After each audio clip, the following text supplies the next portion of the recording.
one colloquium each month, and this month Nati is kicking it off with a talk on eminent symmetries.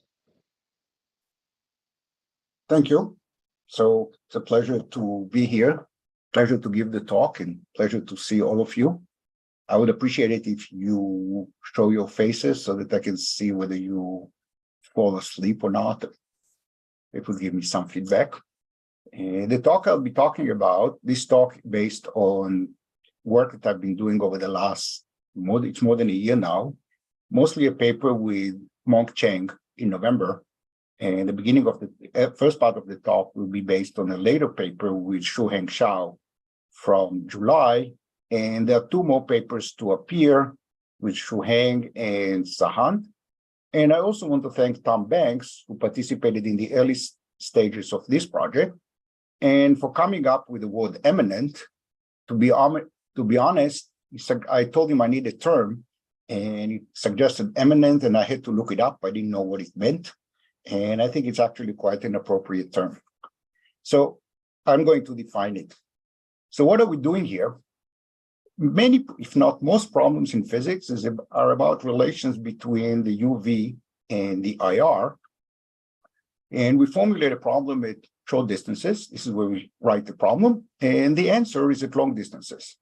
And I will be using the following codes. First of all, as terminology, I will use short distance and long distance, or alternatively UV and IR, or microscopic and macroscopic.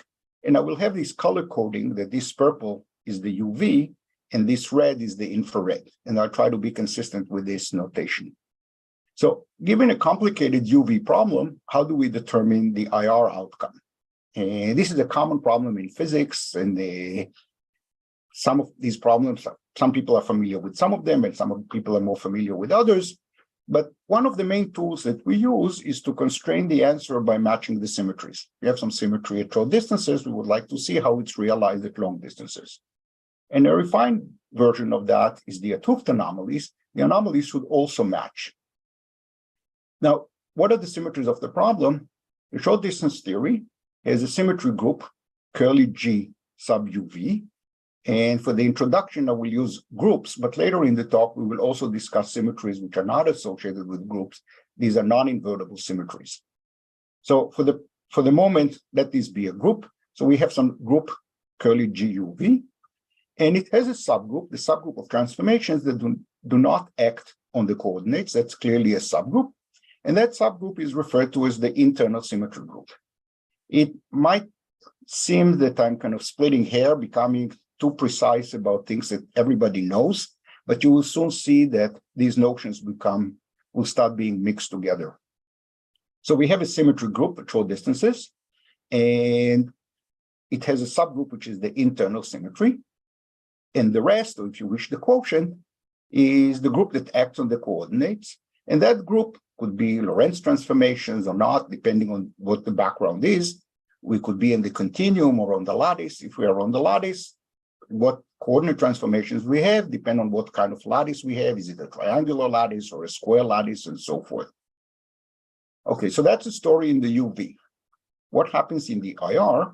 So it's common that the IR theory is described by a continuum quantum field theory, although I emphasize that this is not always the case.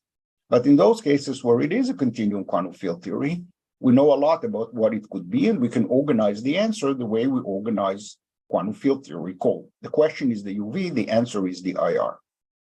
And as we are at long distances in the IR, again, we have the same story about the anomalies. We have curly G IR, which is the full symmetry of the problem, and it has a subgroup, the internal symmetry, GIR, without being curly, and that's the internal symmetry of the IR. So when we would like to relate the UV to the IR, we would like to relate these two symmetries in the UV to these two symmetries in the IR and see their relation. So it's often the case that the internal symmetry in the UV differs from the one in the IR. So in the simplest case, they're the same symmetries, and then I have nothing new to say, except that the anomalies should match. But I'll be interested in cases where that's not the case, where the symmetries are not the same. First of all, every symmetry transformation in the UV corresponds to some unitary operator that acts on the Hilbert space. That's a good symmetry. That's a good operator in the theory, and therefore it must be a symmetry at long distances. However, it might act trivially at long distances. So what we have is a homomorphism from the UV to the IR. We have a symmetry group in the UV. Every operator here is mapped to some operator in the IR. That operator might or might not be trivial. So first, there could be a kernel. Example, imagine we have a symmetry transformation that acts only on very heavy particles, but does not act on light particles. If we have such a symmetry, then it clearly doesn't act at long distances, and it's part of the kernel. More interesting for the purpose of this talk are new symmetries that appear at long distances, but are not there at short distances. And I'll have a lot of them throughout the talk. This is the topic of this talk, that we discuss symmetries that are not there in the UV, but are there in the IR. The condensed matter people refer to them as emergent symmetries, symmetries that emerge from nothing. And the high energy physicists refer to them as accidental symmetries. And I will interchangeably use these two terminologies. How do they appear? We have to impose the symmetry of the UV and write some kind of an effective theory for the long distance physics. And as we write the effective theory of the long distance physics, we write all possible operators, all possible relevant operators, imposing only the symmetry of the UV. And it might be the case that when we make this list, this is a finite set of operators, and they might respect a bigger symmetry than GUV. So it might be the case that when we write all the relevant operators, we find a bigger symmetry that existed in the UV. An example from high energy physics is baryon minus lepton number in the standard model. We do not postulate that this is a symmetry, but when we write the Lagrangian, all the renormalizable terms respect B minus L symmetry. In that sense, it's an accident or an emergent symmetry. An example which is common in lattice models, we have continuous rotation at long distances. At short distances, we have, say, only 90-degree rotations, and the rest is an emergent symmetry. So here we talked about the relevant operators. We could try and be more precise and discuss also the irrelevant operators, operators at slightly higher dimensions. They have no reason to respect these emergent symmetries because that's not a fundamental symmetry of the problem. And therefore, typically, there are irrelevant operators that violate the emergent symmetries. An example in particle physics is proton decay or neutrino masses. These are triggered by high dimension operators. And for neutrino masses, we even measured by now, not me personally, but physicists have measured the coefficients of these irrelevant operators, and we know that they are there. And for proton decay, people still look for proton decay in the lab, and that amounts to checking the coefficient of this high energy of this high dimension operator. However, there are other kinds of symmetries in the infrared, symmetries that are not there at short distances, and I'll present it in a way that sounds like it's completely crazy and it cannot possibly be true. And we will name them eminent symmetries. These are symmetries that exist in the infrared, but they started their lives as UV space symmetries, not internal symmetries, typically UV translations. And unlike emergent symmetries, they might or might not be relevant operators transforming out of them, but independent of whether they exist or do not exist, they do not appear in the Lagrangian. So the Lagrangian, there are no terms in the Lagrangian that violate the eminent symmetries, even though these symmetries are not internal symmetries of the UV theory. Furthermore, the same is true even for irrelevant operators. So these symmetries exclude an infinite number of operators, relevant and irrelevant operators, in the low energy theory.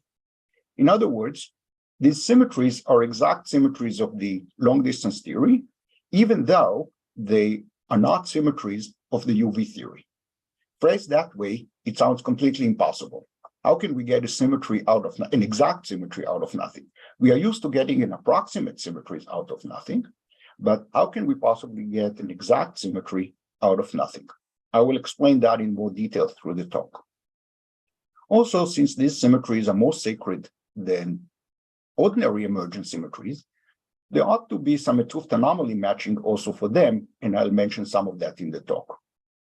So although that sounds completely new, this is actually known for a long time. And the examples that I will discuss, I'll discuss 4 examples in the talk, but there are also many others. And I refer to that as old wine in a new bottle, because I will say things that are known, including identifying the symmetries, but it was not phrased in quite so many words as I'm going to say it here. So as far as credit, one could say there's nothing new.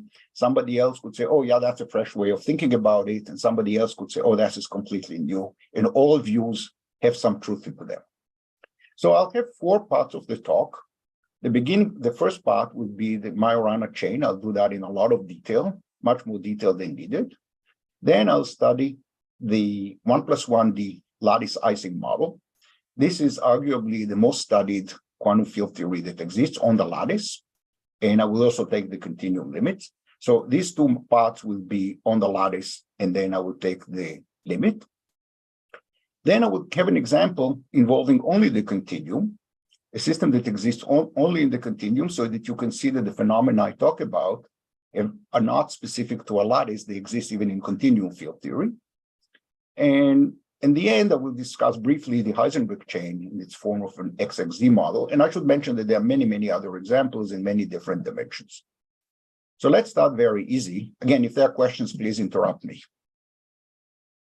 Now, okay, example number 1, the Majorana chain. I did not put any references because I think it's fair to believe that there are about 100,000 papers on the subject, perhaps even more.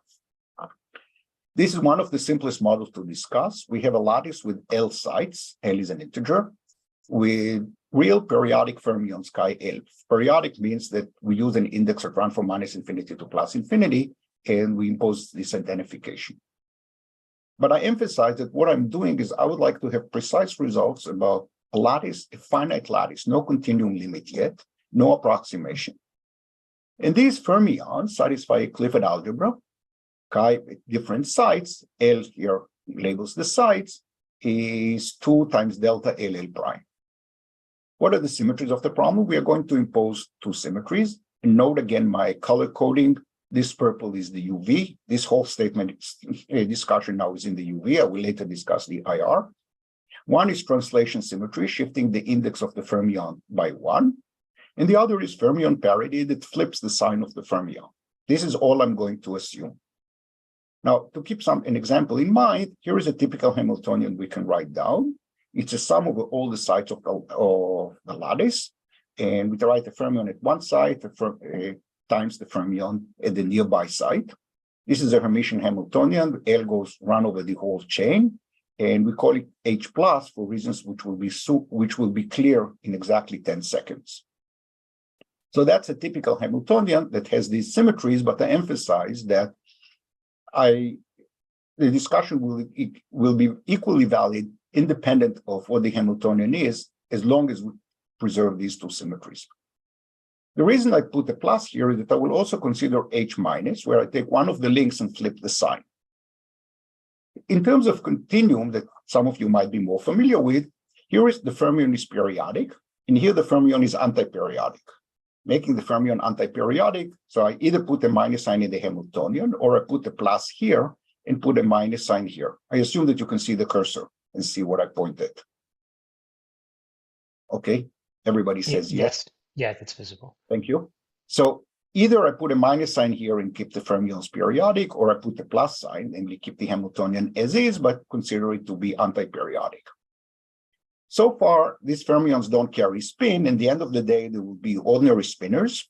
And then these will be different spin structures around the circle, except that the circle is here L points. So it's a very degenerate circle. We just have L points, and we have some boundary conditions as we go around it. And as I said, most of the discussion is independent of the details of the Hamiltonian. We can write any Hamiltonian with periodic boundary conditions or the same Hamiltonian with antiperiodic boundary conditions. And we can think of the Hamiltonian with antiperiodic boundary condition as putting a defect of the symmetry -1 to the F at some point. So this is a symmetry defect. And notice the color is purple. So we are going to discuss 4 different models, depending on whether L is even or odd, and whether we discuss H plus or H minus. So H minus will lead in the continuum to the Neves-Schwartz, Majorana CFT, and H plus will lead to the Ramon-Ramon theory. And for odd L, we are all going to end up with either the RNS or the NSR theory. I should say right from the start that if the number of fermions is odd, if the number of sides of the lattice is odd, it's notoriously confusing how to quantize an odd number of fermions. And I will explain what I mean by that in some detail as we go along. But before I do that, let's discuss the problem of even L. So L will be 2n, which will be even. And again, there are trillions of references, so I didn't put it in.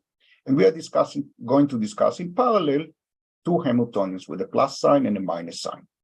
And correspondingly, we have two translation operators. One of them is translation symmetry of the operator with a plus, and the other is the translation symmetry of the Hamiltonian with minus.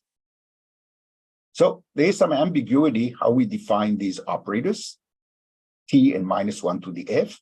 And with some convenient phase choice, the Hamiltonian with minus, this is the antiperiodic fermions, or if you wish, the Neves-Schwarz fermions.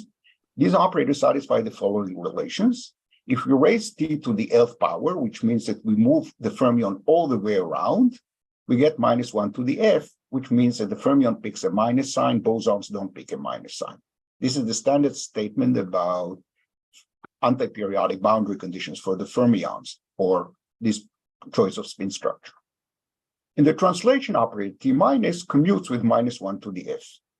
So for H minus, for the antiperiodic fermions, might look a little bit non-standard, but here the two operators commute.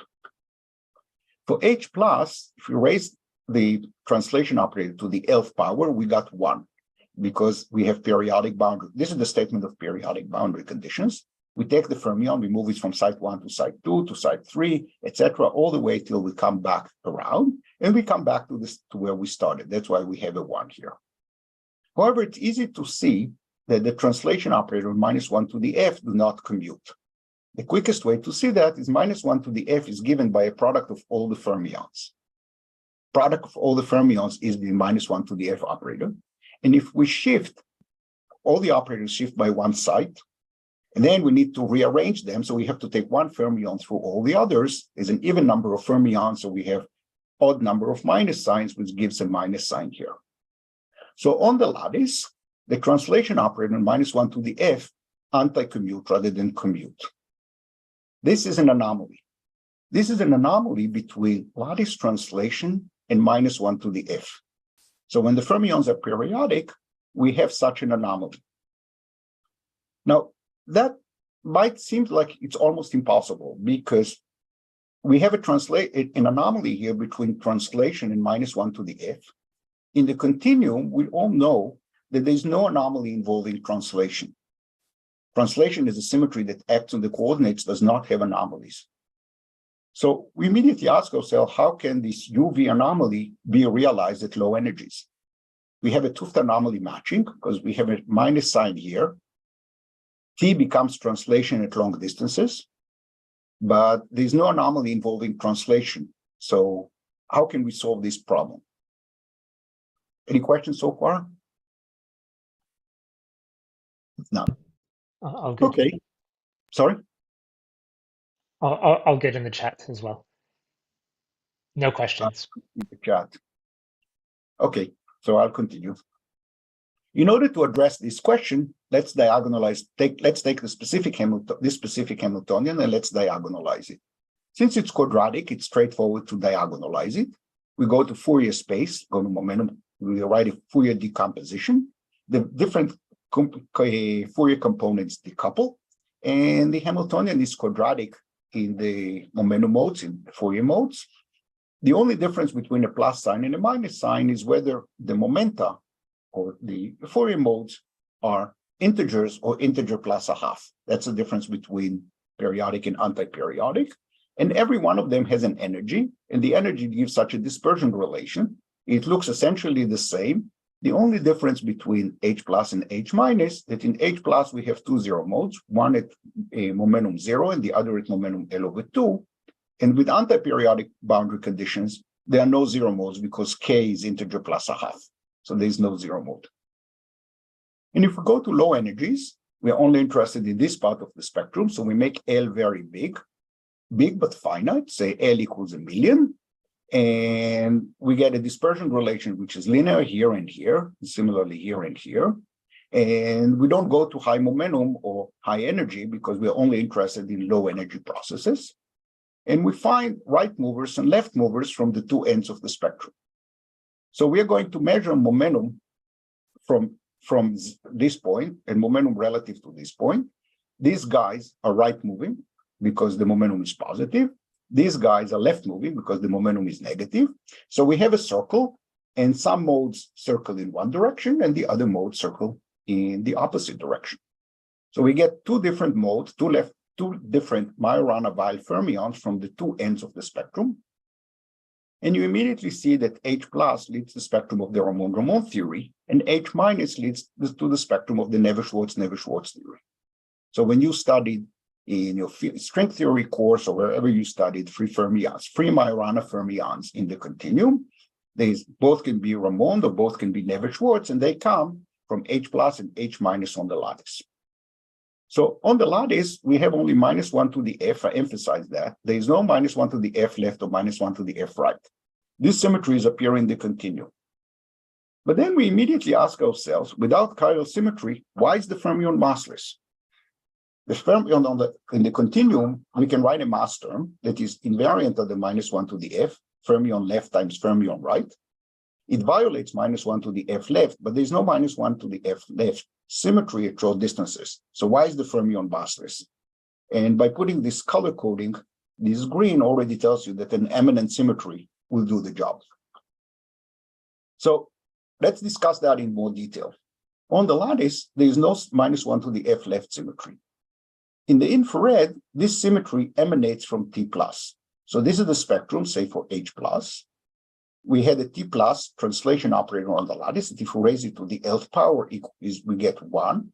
This and -1 to the F is all we have as exact symmetries of the problem. However, if we look at low energies, we have states whose T eigenvalue is near 1 and states whose T eigenvalue is near -1. And when I say near, they can deviate a little bit because T can have a path depending on what an infrared observer calls momentum. So the operator T is given by a product of two operators. The right-hand side is the infrared description, and the left-hand side is the UV description. So we have momentum e to the 2 pi IP equals 1. This is the statement that at long distances, the fermion is exactly periodic. But we have periodic modes that come from here and periodic modes that come from here. The periodic modes that come from here have -1 to the F left equals +1. And the modes that come from here of -1 to the F equals -1, F left equals -1. So P plus is the momentum of the continuum theory. And on the lattice, only T plus is well defined. We cannot tell whether the guy came from this part of the spectrum or that part of the spectrum if we are above here. So for high energy modes or for momentum of order L here, we can't tell whether it's a high momentum right moving guy or a high momentum left moving guy. But at low energies, it is unambiguous. So at low energies, -1 to the F left and P are separately meaningful. And you can see that they are exact symmetries. The only way to tell that the symmetry is not exact is to have a process with very high momentum that kicks a guy from here to here. Such processes cannot happen in the low energy field theory. And therefore, in the low energy field theory, that -1 to the F left is an exact symmetry. Furthermore, this relation between the lattice operator and the continuum operator is exact. Normally, when we write the lattice operator in terms of the continuum operators, we try to match, say, the eigenvalues. There are higher order corrections, which are finite L correction, 1 over L, 1 over L squared, 1 over L cubed, etc. But we cannot have such relations because that would mess up this operator relation, the T to the L is 1. So this is actually a bit surprising because we have a somewhat ambiguous notion, this -1 to the F left of the continuum theory. And even though it's clearly ambiguous on the lattice, for large L and for low momentum, not only do we get such a symmetry, it's actually an exact symmetry, not violated even by tiny bit. It's an exact property of the infrared theory. And not only that, the infrared and the ultraviolet are related by an exact formula. Furthermore, these people notice that in the continuum, we have an anomaly between -1 to the f and -1 to the f left. In the Ramon-Ramon theory, because of the quantization of the zero modes, there is a mixed anomaly between them, or -1 to the f and -1 to the f left anti-commute in the continuum. So in the continuum, we have two internal symmetries with an anomaly. On the lattice, we have a lattice translation and fermion number parity with an anomaly between them. And the way this picture becomes consistent is that the lattice translation becomes an internal symmetry with an anomaly. So the way a Hooft anomaly matching works here is by turning a UV translation symmetry, a UV space symmetry, turning it into an internal symmetry, which can have an anomaly in the continuum. Repeating that for H minus is straightforward. All we need to do is sprinkle some signs, and then we don't even need to worry about the anomaly. So let me summarize what we saw here. This is the spectrum, -1 to the f left. The -1 to the f left symmetry of the continuum theory is an exact symmetry. We got an exact symmetry for free. This is extremely rare in physics, that you get an exact symmetry out of nowhere and you get it for free. Normally, when you get a symmetry out of nowhere, it's an approximate symmetry. Here, it's actually exact.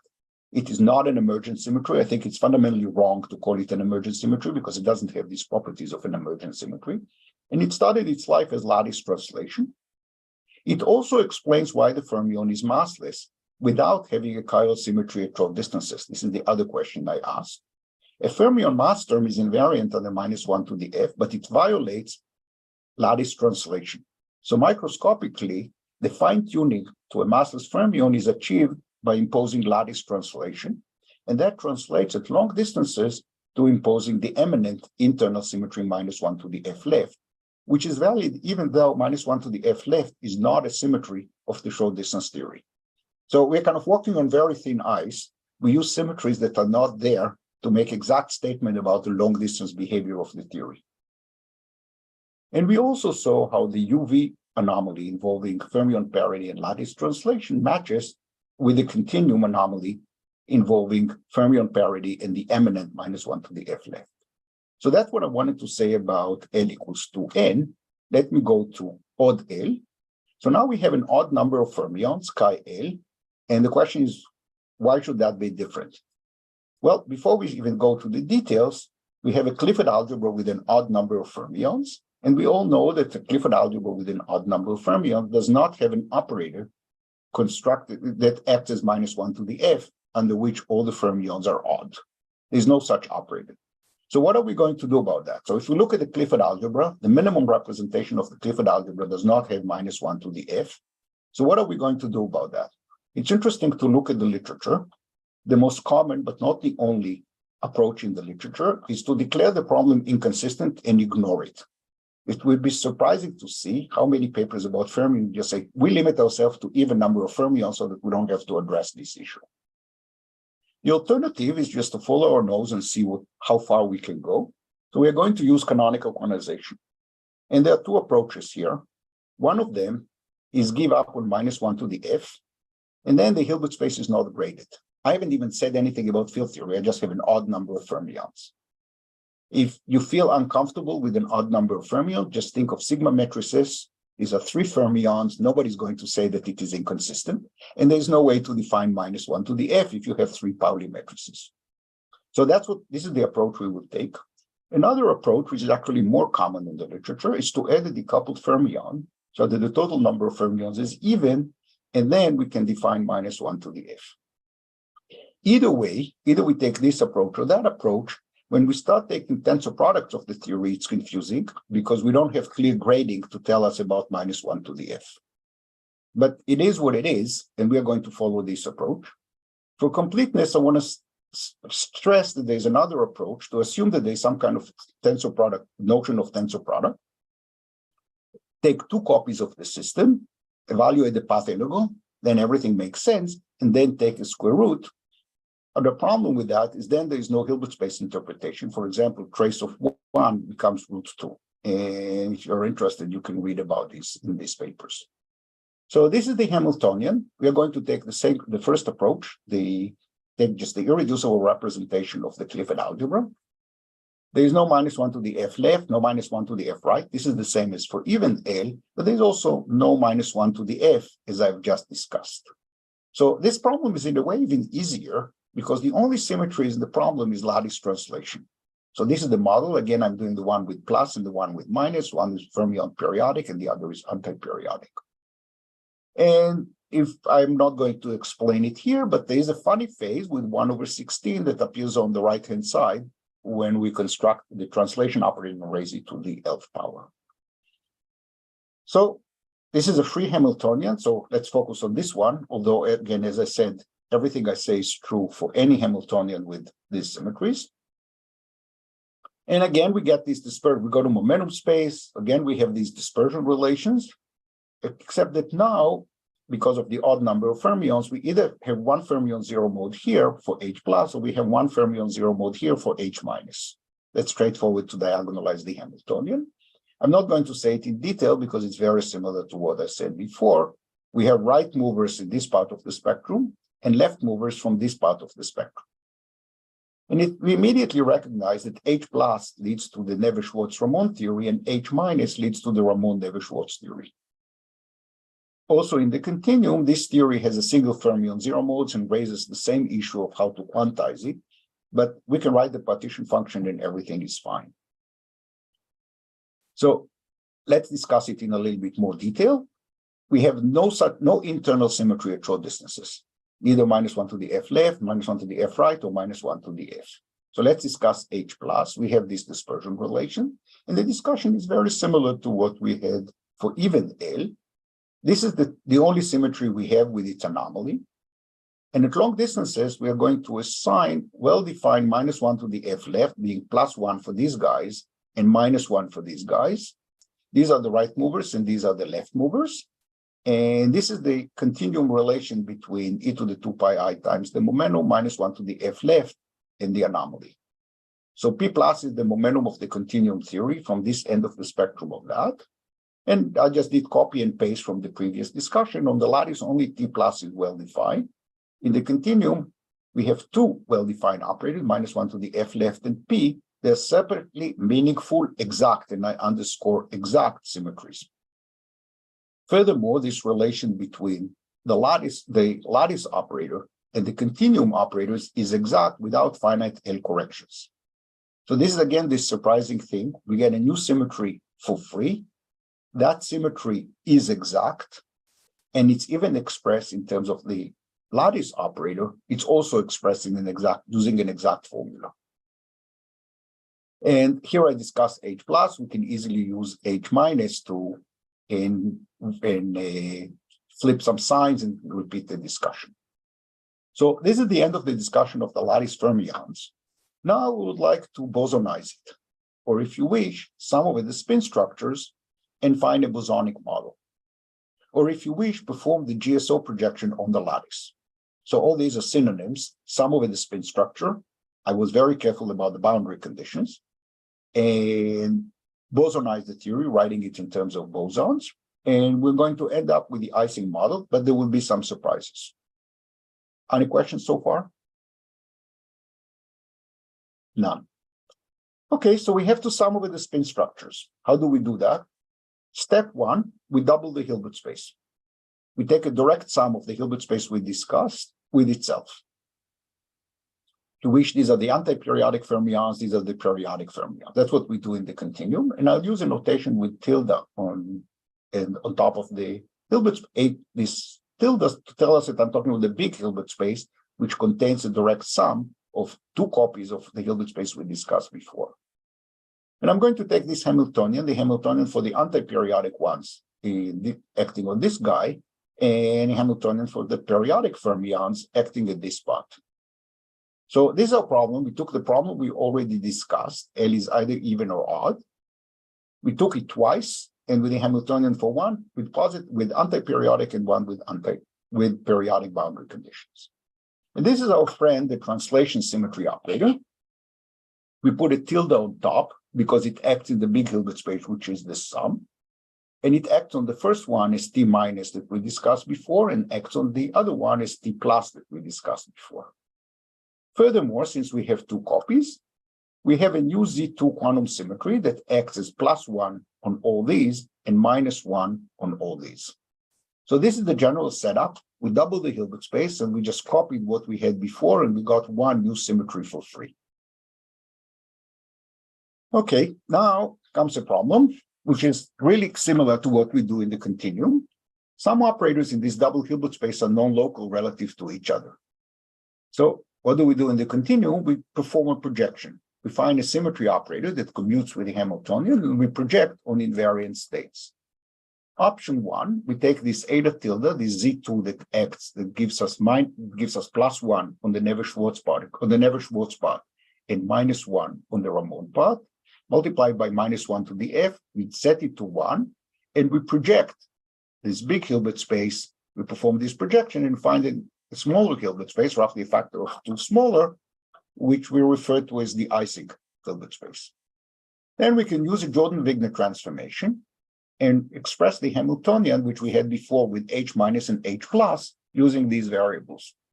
Notice that the number of sites is half what it was before. I use the fact that L is even, L is 2n.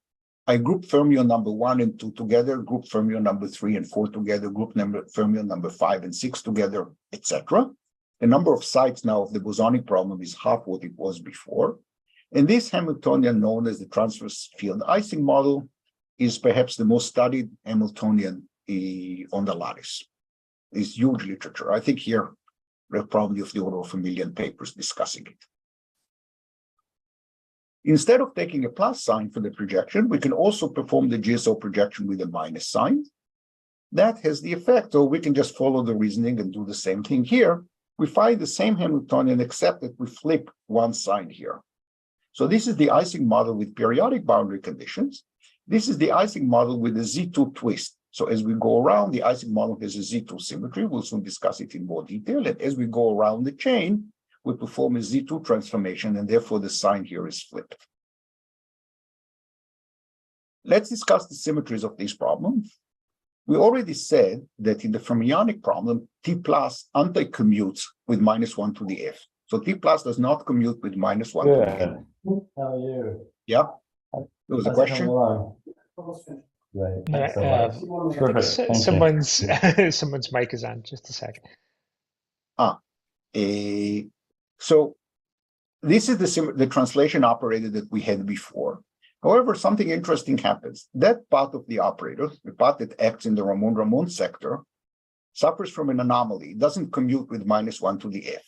And since we projected on -1 to the F times some eta tilde, this operator no longer acts in the Hilbert space after the projection. So this looks like a good symmetry in the big Hilbert space, but it's not compatible with the projection. And therefore, it's not a symmetry. So we lost the symmetry. We lost this translation symmetry of the fermions. However, T tilde square does commute with the projection, and eta tilde does commute with the projection. So it acts within this projected Hilbert space. And these are the standard symmetries of the Ising model. T of Ising is the fermion translation by two sites projected to Ising, and eta is the Z2 symmetry projected to that smaller Hilbert space.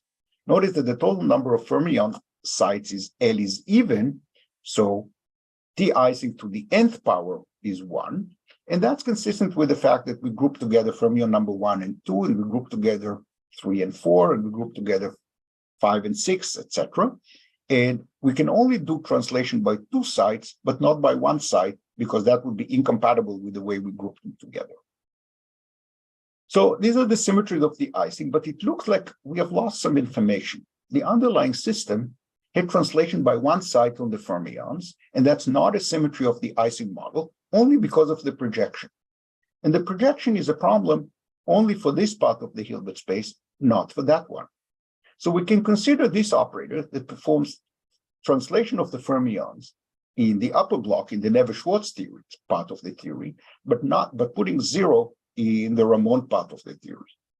So this operator, whatever it is, it commutes with the projection, and hence it's an operator that acts in the projected Hilbert space.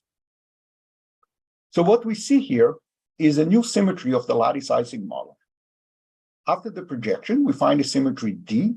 The letter D is because it's related to Kramer-Wenier dualities for reasons that are not obvious from the way I presented it. And this operator is not a standard unitary transformation, as, for example, you see that it has a 0 here. It's not invertible. And it is known as a partial isometry. It's a unitary transformation on the orthogonal complement of its kernel. And it is a non-invertible symmetry. And it satisfies that if we square it, we find the translation of Ising times the projection operator on states that are invariant under the Z2 symmetry of Ising. So this performs lattice translation of the fermions, which is like square root of translation of Ising, but only on half the Hilbert space, only on the states that are even under the Z2 of Ising. Now, I could have short-circuited the whole discussion and take D, express it in terms of the local operator X, Y, and Z, forget where I got to this, forget the fermions, just write an expression in terms of the Paulis at the sites, and check explicitly that it commutes with the Hamiltonian and satisfies this relation. So this is a straightforward exercise, but then it would look very mysterious. Where did this expression come from? I gave a more conceptual reason why it is there, because in terms of the fermions, this is just ordinary translations in terms of the fermions.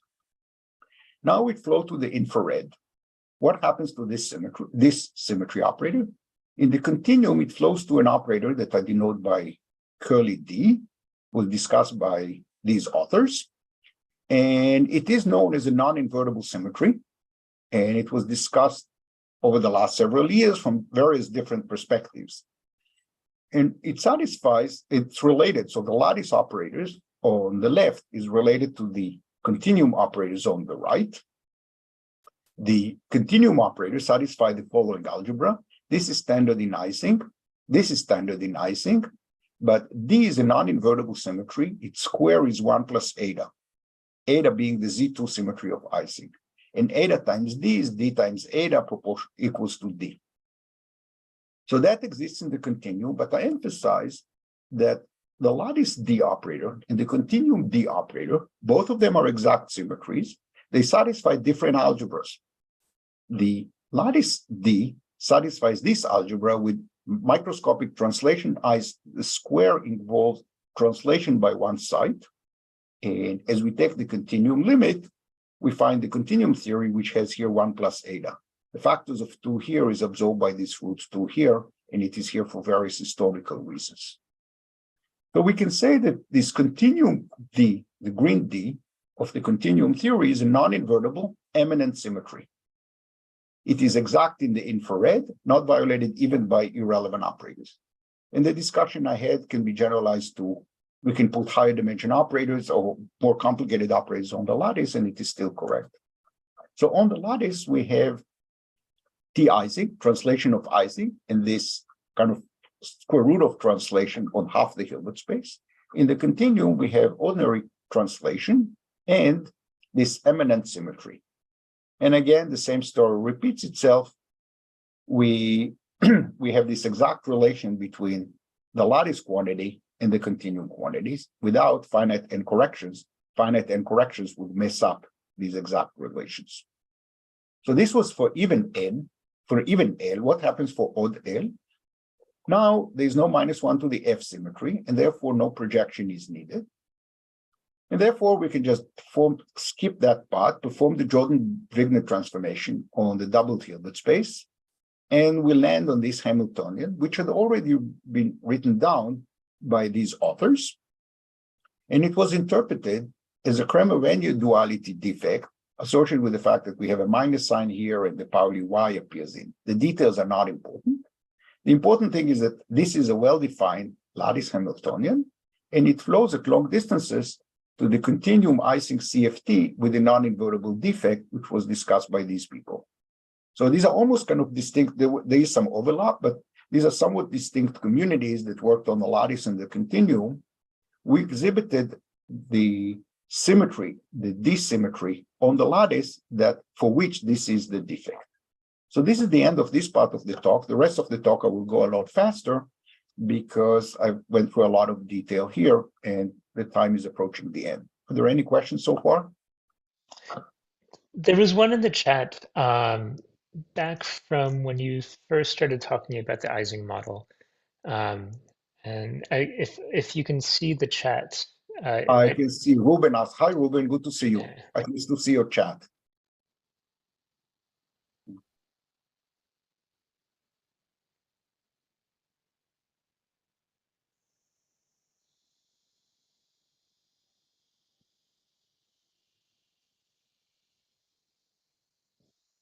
Yeah, you're completely right that the word eminent might not be appropriate here. What is new is that there's a new symmetry, and I can compare that with your papers. There's a new symmetry that acts within the Hilbert space, not mapping one Hilbert space to another one.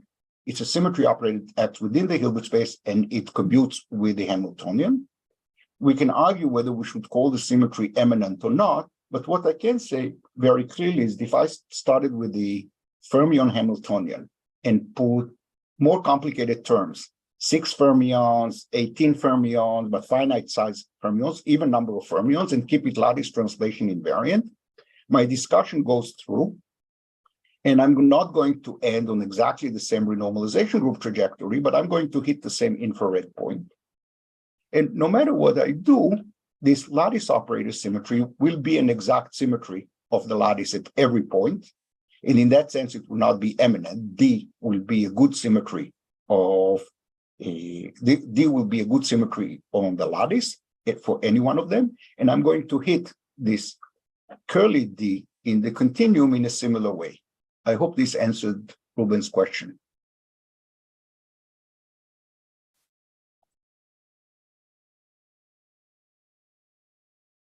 For the Majorana chain, sorry. So for the Majorana chain, the lattice translation was an exact symmetry. The eminent symmetry there was -1 to the f left. -1 to the f left is an internal symmetry. It's not involving translation. -1 to the f left is an exact symmetry of the infrared theory. There is no such Z2 transformation at short distances. There is lattice translation by one side.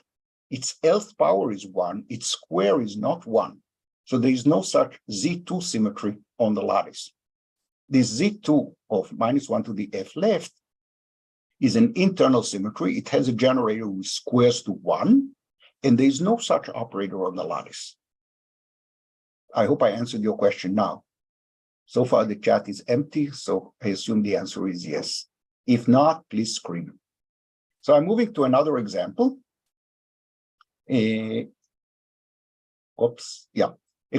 So far, you might think that I'm talking about the lattice, and many people here are in the continuum. They say, why does it bother us about the lattice? I'm now going to describe exactly the same mechanism for getting new symmetries for free, except that everything will be in the continuum. I'm going to consider the C equals 1 compact boson and using the dual field. High energy physicists denote it by phi tilde. Condensed matter physicists like to denote it by theta, but it is still the same field. In the condensed matter literature, this is called the Luttinger liquid. In high energy physics, it's called the C equals 1 compact boson. It's the same theory. So normally we study only the first term, and I have 1 over r squared because I use the dual field. But I want to explicitly break the winding symmetry by turning on an interaction lambda times cosine phi tilde. This model has only the momentum symmetry of Ising. Only the momentum symmetry of the compact boson. There is no winding symmetry because I broke it explicitly by this lambda. Let us first set lambda to 0. For lambda equals 0, we have a 1-parameter family of conformal field theories. And for r equals 1, in my normalization, we find the SU2 level 1 WZW model. And for r equals 2, we find the BKT point. Now let's turn on lambda. So this is a winding operator. It has very high dimension here, and it has smaller dimension here. As we move to the left, it has smaller and smaller dimension. The BKT point is characterized as the point where this operator switches from being irrelevant here to being relevant here. So in here, cosine phi tilde is relevant. So we turn it on, and it immediately destabilizes the system and creates a gap. In here, cosine phi tilde is an irrelevant operator. And we turn it on at short distances, but it makes no difference at long distances because it's irrelevant. And the model remains gapless. And we find an emergent -1 U1 winding symmetry. So the emergent symmetry at long distances, this one, is violated by irrelevant operators. So it's not an exact symmetry, it's not an eminent symmetry. So this is a review of C equals 1. Now let's take the same model without the winding symmetry and turn on a chemical potential. So we have a charge, the chemical potential is coupled to a charge. So this is the charge of the momentum symmetry, it's phi dot, the momentum conjugate to phi. And in terms of the dual field, it's like the winding of phi tilde. So this is the charge. And what does it mean to turn on a chemical potential? We need to take this term, multiply it by a constant, and add it to the action or to the Hamiltonian. So we do it here. If you open the parentheses, this term square is a constant, and the cross term is exactly a chemical potential for this U1 momentum symmetry. So we place the system on a circle, and I set the number here, the chemical potential, such that the number Q is quantized, and that means that the characteristic charge of the system is of order Q. So how can we analyze this system? This is well known. We redefine phi by absorbing this in it. So since Q is an integer, I can redefine phi tilde to be phi hat, where I add this term linear in X. It's still periodic mod 2 pi. We got rid of this term here, but instead we got it here in the cosine. So let's first set lambda equals 0. So we don't have this here, and therefore the change of variables exactly removed the Q dependence. Lambda equals 0, this is absent. So for lambda equals 0, this is the same as the problem without the chemical potential. This is kind of a sanity check. This is known as spectral flow. The C equals 1 compact boson with its momentum symmetry has exact spectral flow property. We gradually change the boundary conditions. We perform spectral flow and it maps the model to itself. What happens when lambda is non-zero?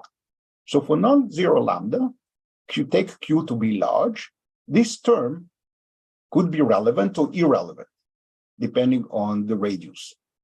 But whether it's relevant or irrelevant doesn't matter, because if Q is large, this term oscillates in space very rapidly. So if I look at low energy states with low momentum, and I compute correlation functions of low momentum operators, these operators makes no difference because it oscillates so rapidly. You bring it down from the exponent, and just because of momentum conservation, it's not there. So this operator does not make any difference at long distances, regardless of what the radius is. So now the U1 winding symmetry becomes an eminent symmetry. It emanates from the UV translation symmetry. Notice there is no lattice. So here I really got a symmetry out of nowhere. I had exact UV translation. There's an exact IR translation. One of them acts on, both of them shift X by a constant. One of them shifts phi hat by a constant, and the other shifts phi tilde by a constant, but it's not the same symmetry transformation. So operators that violate the U1 winding symmetry, like cosine phi hat, they are non-invariant under the UV translation symmetry.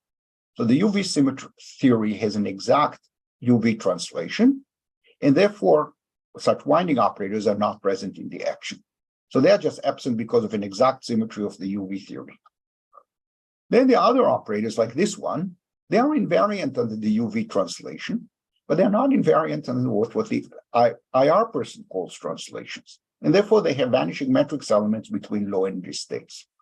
So again, we see an eminent symmetry that is not violated by relevant or irrelevant operators in the low energy theory. I got an exact symmetry out of nowhere. Or if you wish, I got it out of microscopic translation, which is different than the macroscopic translation. I don't have time to discuss it here, but there's mixed anomaly between winding and momentum symmetries in this problem. And that mixed anomaly can be traced to the UV theory, where the winding symmetry is absent, but I don't have time to discuss it here. Before I finish, I would like to say a few words about the ladder lattice model. Again, we have a chain. J goes from 1 to n, and we have X and Y and Z Pauli matrices with periodic boundary conditions. And we have a real coefficient here, lambda Z, which we take to be between -1 and 1. The internal symmetry of the problem is O2, because we can rotate X into Y. So that's the U1. And in addition, we have a Z2 symmetry that say flips X goes to -X and Z goes to -Z. So we have an O2 symmetry. And the model exists for any value of lambda between -1 and 1. For lambda equals 1, the three terms have the same coefficient, and therefore the symmetry is enhanced in the UV. It's not just O2, it is SO3. So this is the model. And again, tons of literature on this model. I'm not going to give any reference. And this model is known to flow at long distances to the free compact bosons with radius larger or equal 1, the same compact boson that I reviewed earlier. So now comes the question. The winding operator, cosine phi tilde, preserves GUV, regardless of whether we are in the SO3 point or the O2 point, regardless of what the radius is. This operator at long distances preserves the UV symmetry. And depending on lambda Z, it can be relevant or irrelevant. Why isn't it present in the low energy Hamiltonian and gaps the system? Specifically, for lambda Z equals 1, the model has SO3 symmetry, and it's known to flow to the SU2WZW model. And that model has an operator invariant under the diagonal SO3 with dimensions a quarter. So it's a very relevant operator. And it seems like we exactly fine-tuned its coefficient to be exactly 0. But we didn't do any fine-tuning here. So why does the low energy theory not have that? Why does the low energy theory does not include this operator in its spectrum? Or in other words, why are these models robust? After all, there is no symmetry that prevents that operator. And the key, again, I use my color coding is green, which tells you that an eminent symmetry does the job. The model flows to this model with a crucial factor of 2. In that sense, it is different than the model I described earlier. It's the free boson, but only operators with an even winding number are present in the action. And therefore, we have an eminent Z2 symmetry. There are no terms with odd winding number in the action. And again, this eminent Z2 symmetry arises from lattice translation. In the way I discussed before, this is the UV symmetry, this is the IR symmetry, this is the momentum of the IR observer, and this is this Z2 symmetry transformation that prevents cosine phi tilde from being in the action.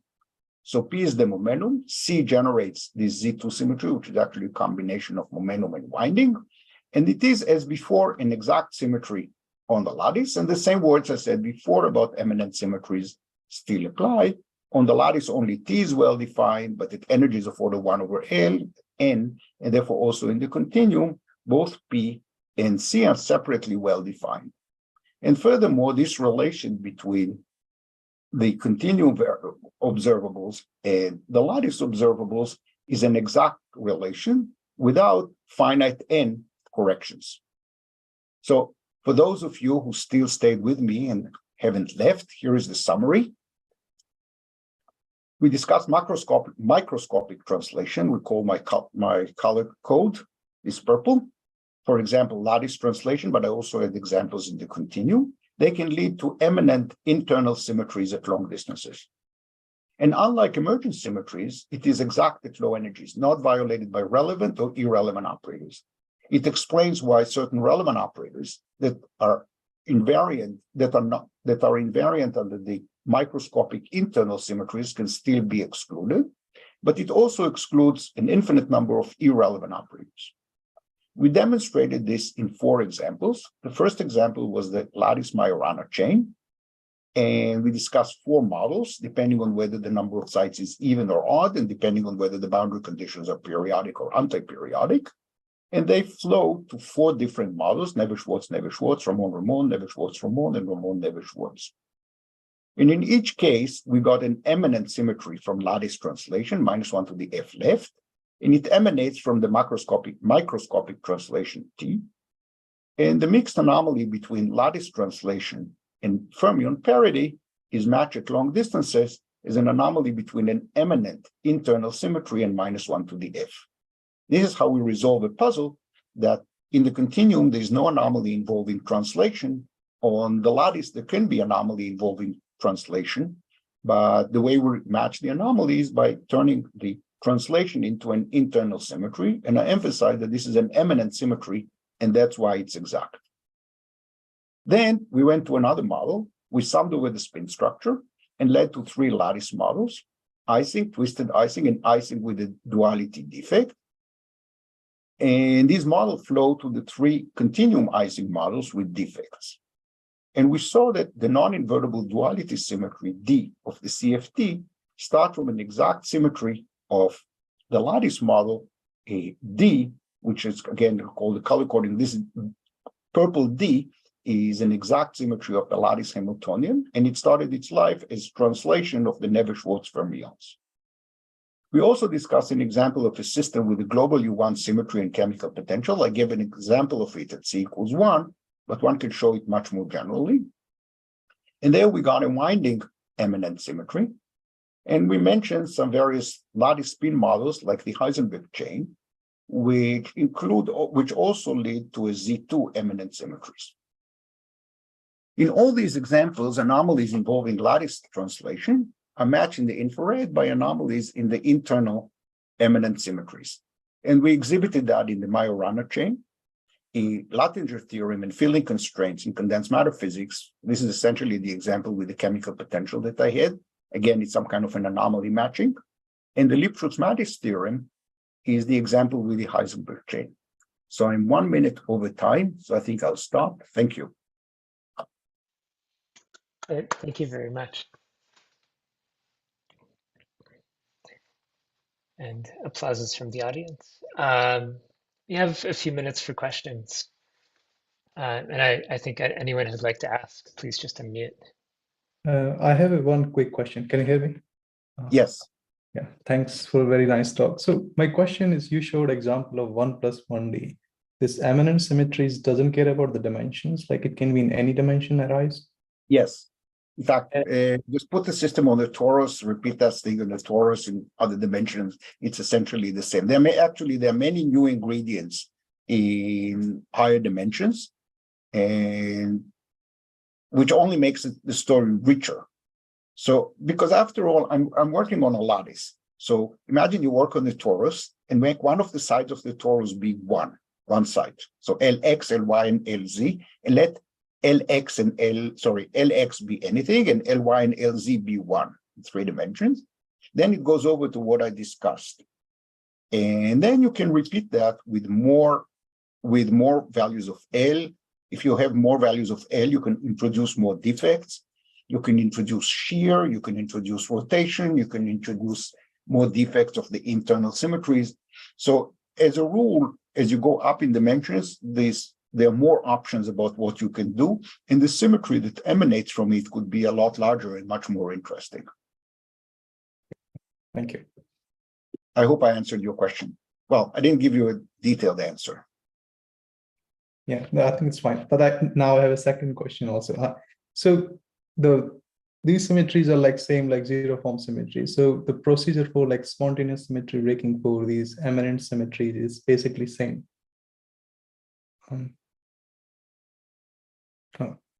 Did you get my question? No. Well, I heard that you said something about zero form symmetry, and then you were broken. I didn't hear.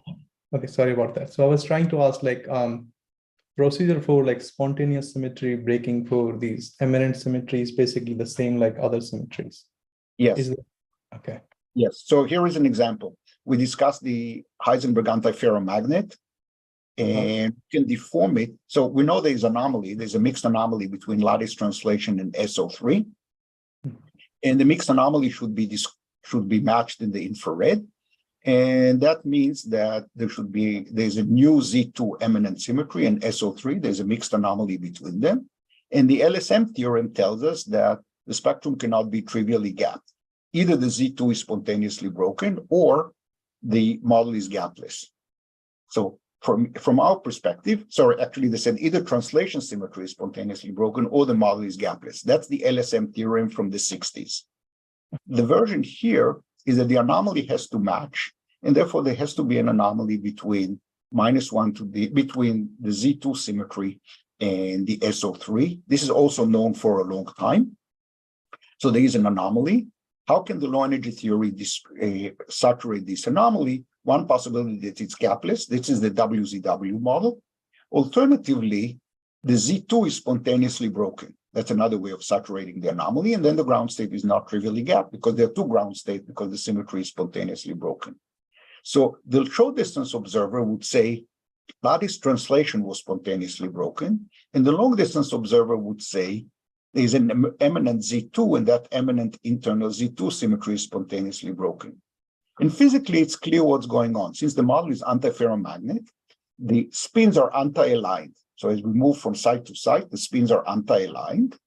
And this translation symmetry is spontaneously broken because they are anti-aligned this way or anti-aligned that way. I don't know if you can see my fingers. Yeah, I can see that. You can see the fingers. Yeah. So the short distance observer says translation symmetry is spontaneously broken. The long distance observer says, I don't see any translation symmetry spontaneously broken, but I see a Z2 internal symmetry being spontaneously broken. The anomaly, the mixed anomaly between lattice translation and the internal SO3 is matched with the anomalies in the infrared, and that symmetry the translation symmetry might or might not be, and because of this anomaly, the long distance behavior cannot be trivially gapped. And if it's spontaneously broken, the words are different, but the physics is exactly the same.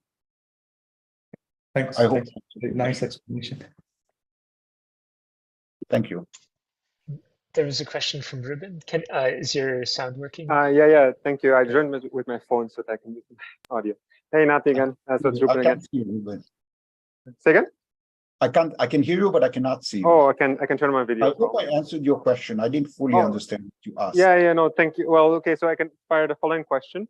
So I'm just trying to get a handle on the precise definition of how generally it applies. So I wanted to ask about a simpler scenario and see if the term applies. Right. So I'm sure this simple scenario is familiar to you, right? So imagine, say, a lattice model and has no anomaly. It has an internal Z4 symmetry, a non-anomalous Z4 symmetry. But suppose that in the IR, the Z2 subgroup of Z4 only acts on very massive particles, right? So in the low energy theory, we might have a Z2 symmetry, effectively being the quotient group, right, of Z4 quotient Z2.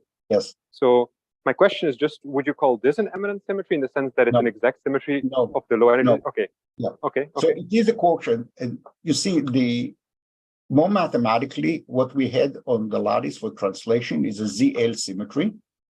And what appears at long distances is a quotient of it as an eminent symmetry.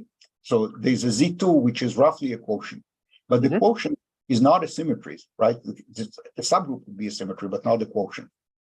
And in your example, it's almost, I could almost call it an eminent symmetry, but it just says that I impose by hand the quotient condition, but it does not emanate from translation. Translation is essential as a part of the definition, or the way I define it here, I wanted it to emanate from translation and to be an exact symmetry. Okay. So I can imagine that, yeah. Okay. I'm happy to change the definition. And in fact, I already in more subtle situation, I'm considering now this definition is already kind of stretched.